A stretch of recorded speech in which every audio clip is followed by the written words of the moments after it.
Hi, this is Ennis from Never Stop Trucking. Today we're talking about the lemonade stands. Just kidding. We're talking about your trucking business and your expenses and why you can't take the loads the way they are now and what can you tell the brokers. I had an instance the other day. I was actually recording for one of my day in the life of a dispatcher videos, and I had this guy who kind of started arguing with me. Well, not arguing, but asking me why I need so much money.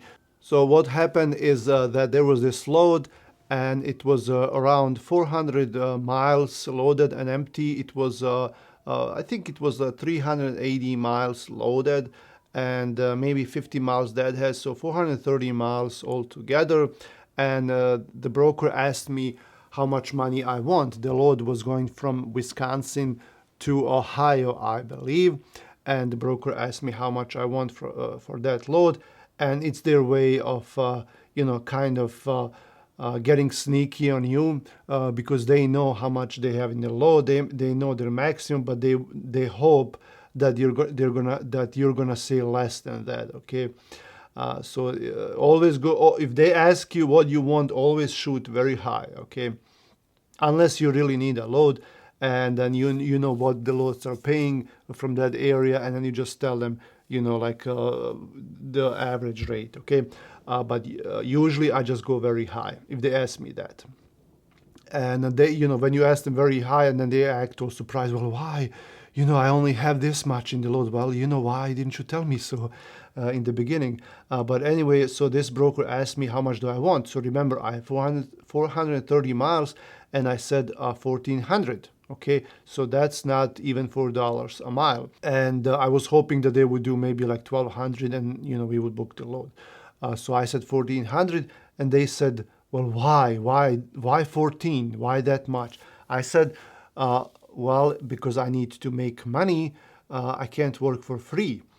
Uh, and then he was all acted like he was confused, and he said, no, well, no, I only have $1,000 in this load. I said, okay, no, thank you. Have a nice day. But let me just explain to people out there who don't know. Okay, and I'm doing this in my head real quick. I don't have any numbers in front of me. As you know, I don't like to do that because it takes too much time to figure it out, put it down the paperwork, and then present it here. It takes me a long time because I upload video right now every day. It takes me a long time to edit and add all that, so I'll just do it in my head.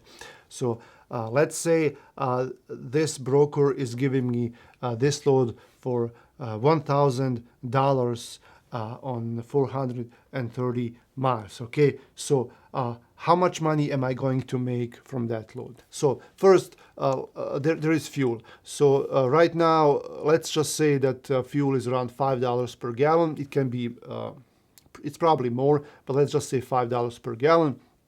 So 430 miles, let's say the average is 6 miles per gallon. Newer trucks do less, but then you have to take into account, the weight of the load, the waiting, the traffic, like the driver, if the driver is idling overnight or at the pickup or a delivery. So let's just say 6 miles per gallon. Okay, so 430 divided by 6 is 70 something. So let's just say 70 gallons times $5 per gallon. That's $350 just for fuel. Okay, so 350. Remember that. Now we have to pay the driver 430 miles. Right now, drivers are paid anywhere from like 50 to 80 cents per mile. So let's just say I don't know, like let's shoot low and let's just say 60 cents per mile. So that's another $250 to pay the driver plus the 350. We have 600 already. Okay. Now for this particular truck, I pay 12, and that's a little bit lower than it is, but let's just say $1,200 a week. So for this truck, with the maintenance, with insurances, trailer, payment, this truck costs me $1,200 a week. Okay, Let's just say that this truck runs 6 days a week, and it doesn't but let's just say six days a week. So 12 divided by 6, that's $200. So this truck costs me $200 for each day, no matter if the truck drives or sits, no matter what. Every day this truck will cost me $200. So now we are at $800. Okay. Then I have to pay.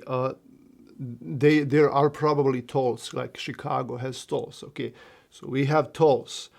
Now I have to pay a dispatcher too. If it's not a dispatcher, it's me. I have to pay myself a salary. Then I have my office. I have my subscriptions in the office. Okay, and then add all that. It's probably more than that. But let's say $100 a day, okay? Let's just say $100, but that's way low. $100 a day, now we're already at $900, okay?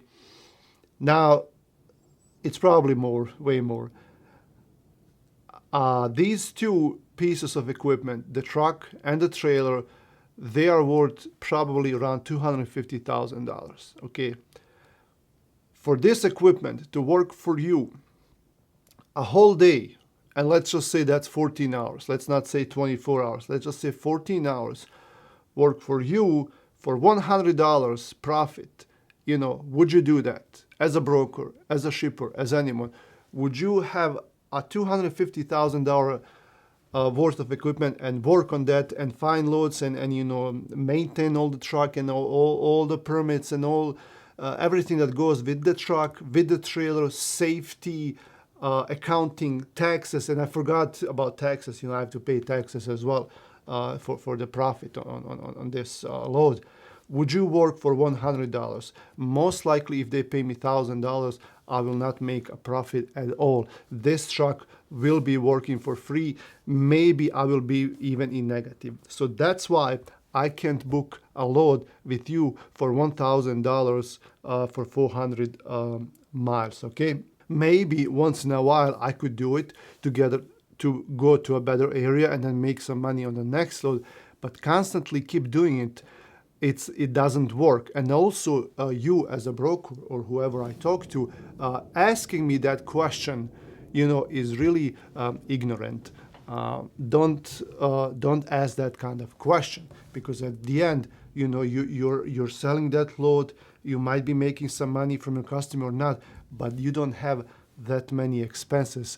If you make $100 on one load, that's okay for you, but for me, it's not, because there is so much more involved in this that I can't make $100 per load. It's not sustainable. Okay, this is Anis with Never Stop Trucking. If you have something to say about this, you're more than welcome. Just leave a comment down below. Subscribe to the channel. Come back for more.